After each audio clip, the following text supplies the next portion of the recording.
শহীদ মিনারে একদল মঞ্চ অভিনেতার সঙ্গে ছিলেন বরেণ্য অভিনেতা ও গুণী নির্মাতা আতাউর রহমানও। পার্থক্য, আতাউর রহমান ছিলেন নিথর দেহে, কফিনে, বাকিরা ছিলেন স্মৃতিকাতর, চোখের পানিতে বিদায় দিচ্ছিলেন এই মঞ্চ সারথিকে।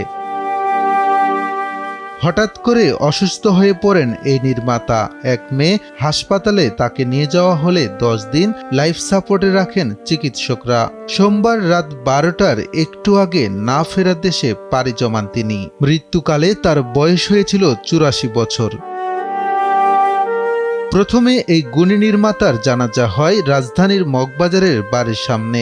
সেখানে শ্রদ্ধা জানাতে আসেন নাট্য অঙ্গনের এক ঝাঁক তারকা।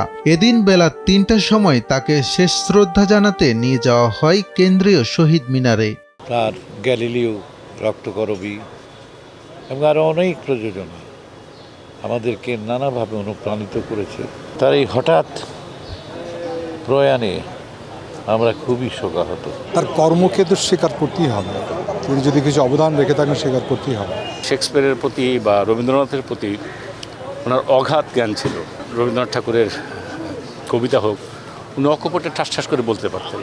এই অভিনেতার স্মৃতি সংরক্ষণে নিজেদের পরিকল্পনার কথা জানান স্বজনরা।